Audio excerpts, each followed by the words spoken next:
할렐루야. 둘째 날 하나님께서 우리를 부르셨는데 또 우리에게 깨달음과 평생에 잊을 수 없는 축복의 말씀이 될 수 있기를 간절히 소원합니다.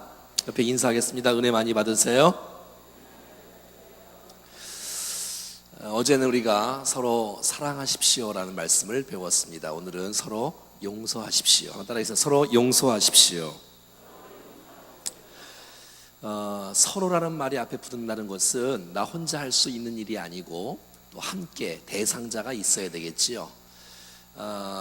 용서하기 싫어서 나 혼자 산다, 그런 말은 존재하지 않지요. 우리는 늘 이렇게 사랑하며 살아야 되고 용서하며 살아야 되는데 대상자가 우리가 있어야 된다는 것을 알 수가 있습니다. 우리는 한 공동체로 살아갑니다. 가정 공동체, 또 목장 공동체, 교회 공동체, 직장 공동체 이렇게 있습니다. 또 함께 모이면 또 문제가 있고 연약함이 드러나고 또 그렇기 때문에 용서라는 것은 필수적으로 필요한 것을 보게 되어져요.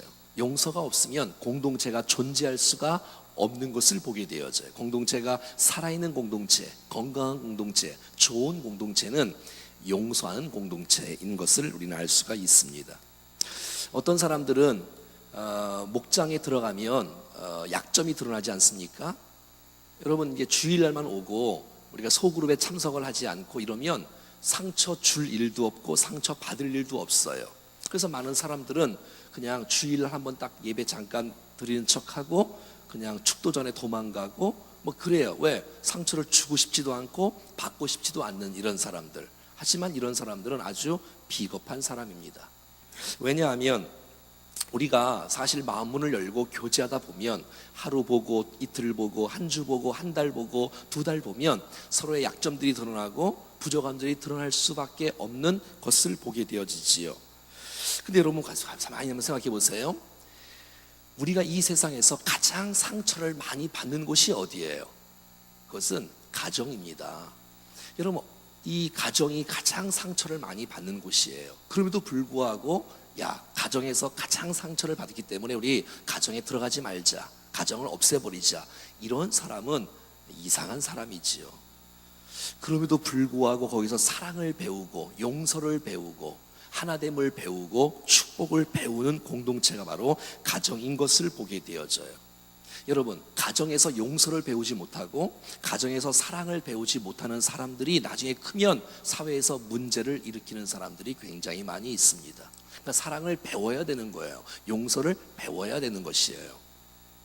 거기서 용서를 배우지 못한 사람들은 우리가 캠프를 이렇게 해보면 아이들이 막 두 주먹을 불끈 쥐고 나중에 회개하면서 아빠를 용서한다고, 엄마를 용서한다고, 이런 아이들이 있어요. 그러니까 부모에게 상처를 받아서, 남편에게 상처를 받아서, 아내에게 상처를 받아서 이게 커가는 그런 과정 속에서 용서와 사랑을 배우지 못하니까 삐딱하게 가는 경우가 많은 사람에게 찌르고 상처를 주는 경우가 얼마나 많은지 몰라요. 그러니까 용서를 배우지 못한 사람일수록 상처를 많이 주는 거예요. 사랑을 어릴 때부터 배우지 못한 사람들이 남에게 상처를 주게끔 돼 있다는 것입니다. 여러분, 어떤 가정이 좋은 가정이지요? 상처가 없는 가정? 그렇지 않습니다. 상처가 없는 가정은 하나도 없습니다. 사람이 사는 곳이라면. 어떤 가정이 행복한 가정이면 용서가 풍성한 가정이 좋은 가정인 줄로 믿습니다. 약점에도 불구하고 연약함에도 불구하고 용서할 줄 아는 가정이 건강한 가정이고 축복의 가정인 것을 보게 되어져요. 그 가정이 확대된 가정이 교회예요. 확대된 가정이 목장이에요. 여러분, 그곳에서 우리가 연약함에도 불구하고 사랑할 줄 알고 용서할 줄 것을 배워야 그리스도인들로 좋은 인격으로 세워질 수 있고 이제는 많은 사람에게 축복의 통로로 쓰임받게 되는 것을 볼 수가 있다는 것입니다. 서로 책임 전가시키고 용서할 줄 모르고 사랑할 줄 모르는 공동체는 건강하지 못한 공동체라는 것이에요. 어떤 교회가 좋은 교회예요? 실수 없는 교회? 그렇지 않아요. 여러분, 실수 없는 교회는 하나도 없습니다. 실수 없는 목장, 이런 목장은 전 세계에 하나도 존재하지 않습니다. 그럼에도 불구하고 사랑을 실천할 수 있는 장, 용서를 실천할 수 있는 장, 이런 목장, 이런 교회가 건강한 교회요, 좋은 교회인 줄로 믿습니다. 그럼요. 용서가 넉넉한 교회, 사랑이 넉넉한 교회, 이런 교회가 좋은 교회인 것을 보게 된다는 것입니다. 여러분, 그러면 오늘 본문에서 특별히 32절 말씀에서 이 용서에 대한 단계, 용서에 대한 실천에 대한 우리가 본격적으로 우리가 구체적으로 해야 될 덕목들을 32절 말씀에서 메시지를 전해주고 있습니다. 오늘 25절부터 32절까지의 결론이 32절 말씀 중심으로 말씀을 한번 드리겠습니다. 같이 한번 읽겠습니다. 시작. 서로 친절하게 하며 불쌍히 여기며 서로 용서하기를 하나님이 그리스도 안에서 너희를 용서하심 같이 하라. 이거 너무 중요한 말씀이기 때문에 한 번 더 읽겠습니다. 시작.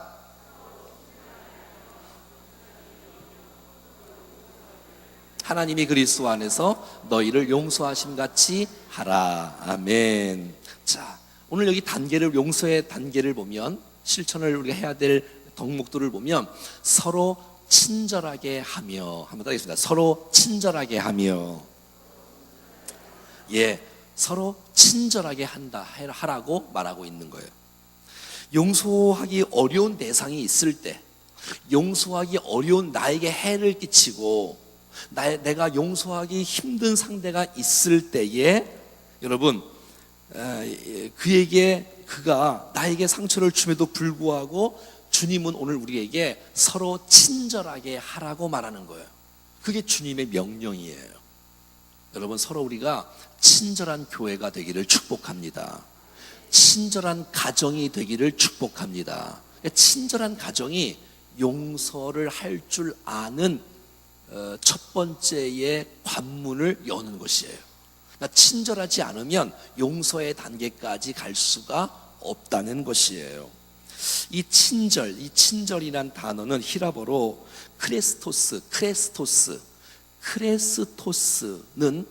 크리스토스라는 말에서 나왔는데, 크리스토스란 말은 그리스도라는 말이에요. 그래서 여러분, 이 초대교회에서는 이 친절이란 단어를 크리스토스라는 말로 썼어요. 그러니까 그리스도인들은 친절한 사람이란 말이죠. 한번 따라하겠습니다. 그리스도인은 친절한 사람. 여러분, 얼마나 그리스도인들이 친절하면 그리스도가에서 이 크리스토스라는 이 친절이라는 단어가 나왔겠습니까? 그러니까 그리스도인의 정의가 저 사람은 친절한 사람이라는 것이에요.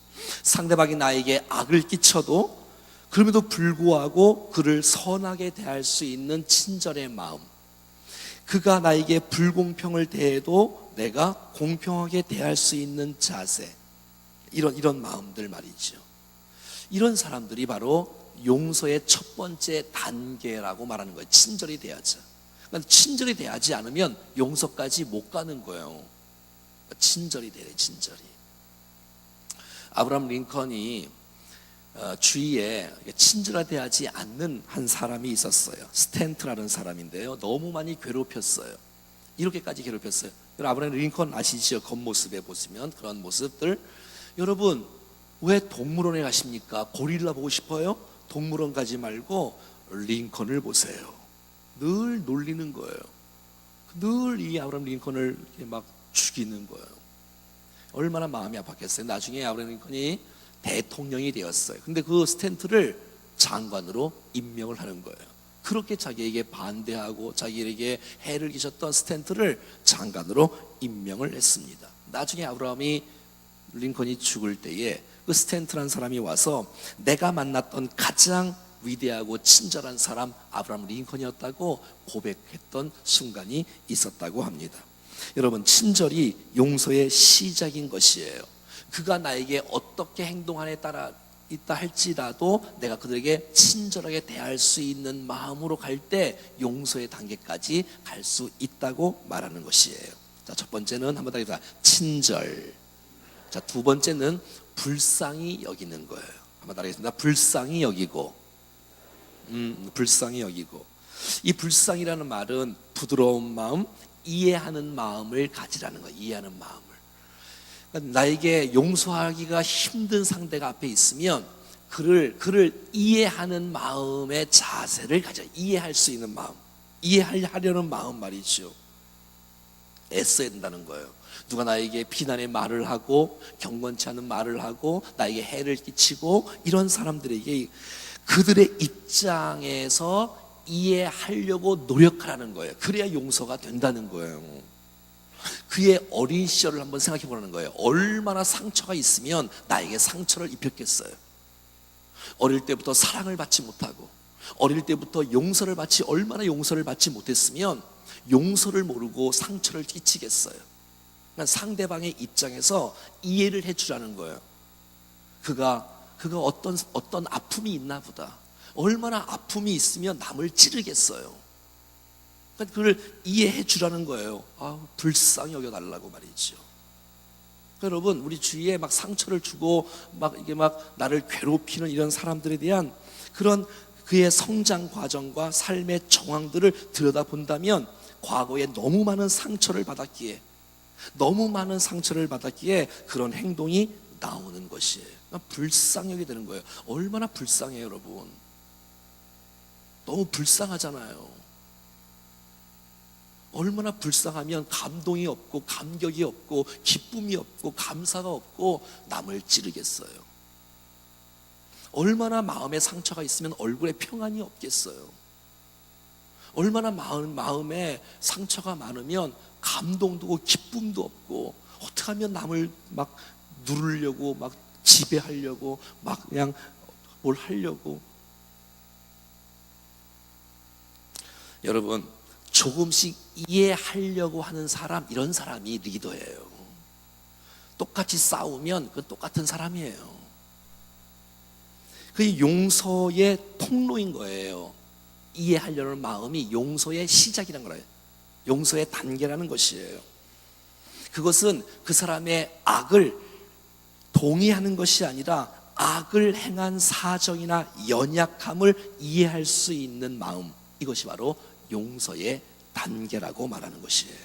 여러분, 용서하기 힘들다면 기도하는 거예요. 하나님, 내가 용서는 안 됩니다. 용서할 수는 없습니다. 하지만 그를 이해할 수 있는 마음을 주시옵소서. 이해할 수 있는 마음을 달라는 거예요. 자, 세 번째 단계가 하나님이 그리스도 안에서 우리를 용서하신 같이 하라는 거예요. 그러니까 여러분, 용서가 잘 안 될 때 그러면 내가 하나님 앞에 어떤 용서를 받은 사람인지를 생각해 보는 거예요. 그러면 용서가 되는 거예요, 사실은. 만약 용서를 못한다는 것은 그리스도인이 아니에요. 안에 성령님이 역사하실 수가 없어요. 자아가 충만한 거예요. 고집이 충만한 거예요. 여러분, 용서가 어려울 때 주님이 나를 어떻게 용서한지를 묵상하는 거예요. 이 32절 다음이 5장인데 여러분, 옛날 성경 써 있을 때는 이 4장과 5장이 구분되어 있지 않았어요. 그냥 편의상으로 사람들이 나눠 놓은 거예요. 자, 5장 1절에 나옵니다. 시작. 그러므로 사랑을 받는 자녀같이 너희는 하나님을 본받는 자가 되라는 거예요. 우리가 사랑받은 자처럼, 우리가 용서받은 자처럼, 우리가 축복을 받은 자처럼 하나님을 본받는 자가 되라는 거예요. 하나님이 도대체 나를 어떻게 용서하셨는지. 2절 시작. 그리스도께서 너희를 사랑하신 것 같이 너희도 사랑 가운데서 행하라. 그는 우리를 위하여 자신을 버리사 향기로운 제물과 희생 제물로 하나님께 드리셨느니라. 누가요? 예수님이 말이죠. 우리를 위해서 말이죠. 하나님을 본받는 자가 되라는 거예요. 여러분, 윌리엄 아드워드라는 사람이 이런 말을 했습니다. 너무 감동적인 말이기 때문에 평생 잊을 수 없도록 제가 써놨습니다. 같이 읽겠습니다. 시작. 우리는 복수할 때 우리는 짐승 같다. 우리가 누군가를 판단할 때 우리는 인간 같다. 그러나 우리가 용서할 때 우리는 하나님 같다. 여러분, 복수할 때 우리는 뭐 같다고요? 짐승 같다고요. 여러분, 상상을 해보세요. 그렇지 않습니까? 똑같은 말. 짐승 같잖아요. 짐승도 나에게 해를 끼치면 원수를 갚는 거예요. 난 저와 여러분들이 짐승 같은 사람이 한 사람도 없기를 축복합니다. 짐승 같은 사람이에요. 내 사람은 늘 판단하고 비판해요. 여러분 생각해 보십시오. 누가 나에게 해를 끼쳤는데도 불구하고 먼저 가서 손을 잡을 수 있는 용서의 사람이라면 그 천사 아니에요? 그 하나님 아니에요? 하나님을 닮은 사람 같다는 거예요. 하나님 닮은 사람. 옆에 한번 인사하겠습니다. 하나님 닮은 사람 되십시오. 시작.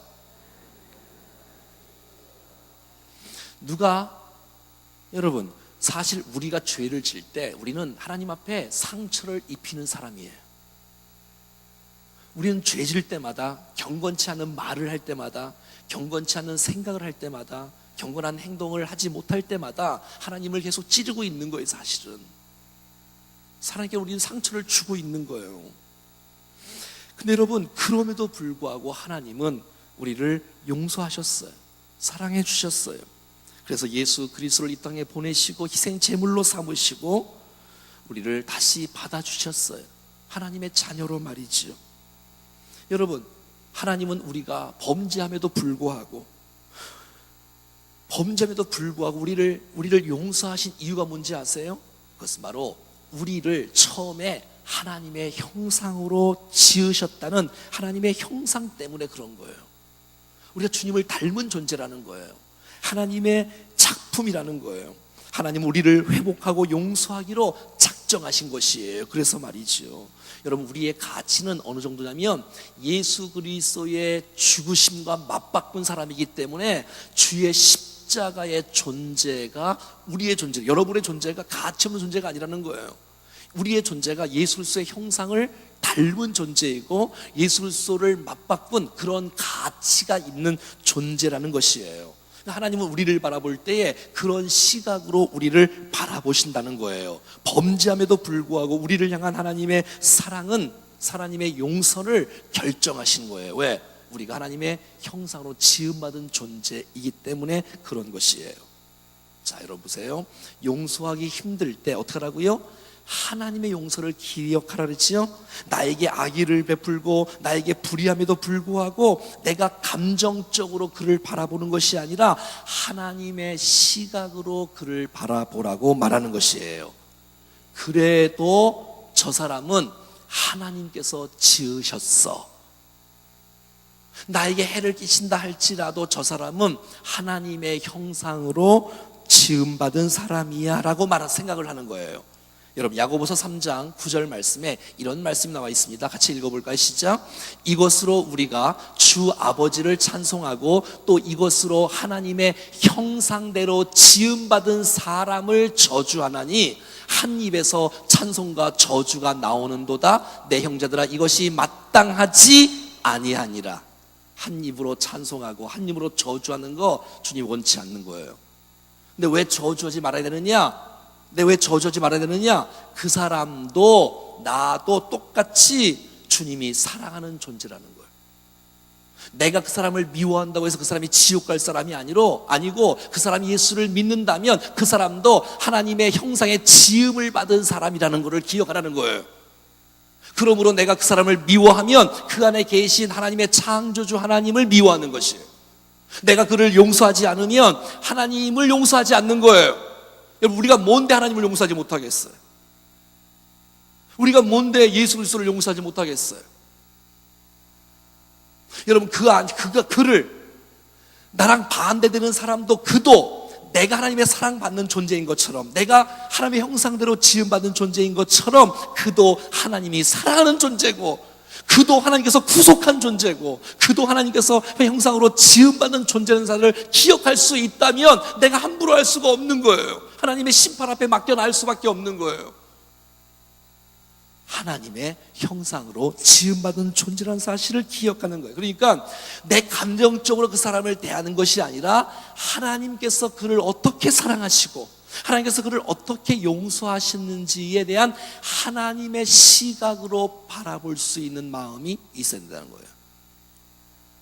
여러분, 내가 가장 큰 상처를 받은 사람처럼 보이지만 그렇지 않아요. 여러분들 때문에 주위 사람들이 더 많은 상처를 입고 있습니다. 그럼에도 불구하고 주위 사람들이 여러분들을 사랑해주고 있잖아요. 성숙한 사람들이 있어서. 근데 우리는 성숙하지 못하여서 그 작은 일 때문에 용서를 하지 못한다면 여러분 안에서 어떻게 성령으로 충만하게 여러분들을 주님이 지배할 수 있으며 기쁨과 감격으로 주님을 찬송할 수가 있겠습니까? 기억하십시오. 용서하지 아니하고 저주하면 그 안에 하나님을 무시하는 것이라는 사실들을 말이죠. 때로는 마음에 들지 않아도, 때로는 나에게 해를 끼친다 할지라도 친절히 대하기로 노력을 하고 그를 이해하려고 불쌍히 여기고, 얼마나 상처가 많으면 저렇게 화를 낼까? 얼마나 마음에 상처가 악독이 가득하면 뿜어낼 데가 없어서 이렇게 뿜어낼까? 주님, 저 인간도 하나님의 형상으로 만드셨어요? 주님, 저 인간도 주님이 십자가를 통해서 용서하신 존재예요? 그렇다면 내가 그를 미워하거나 저주할 수 없지요. 사랑해야 되지요. 여러분, 우리의 가정 공동체, 우리의 목장 공동체, 우리 교회 공동체, 주의 주신 말씀을 평생 잊지 말고, 여러분, 실수가 없는 공동체가 좋은 공동체가 아니라 용서를 실천할 수 있는, 사랑을 실천할 수 있는 축복의 회복시키는 일에 축복의 통로로 쓰임받을 수 있기를 축복합니다.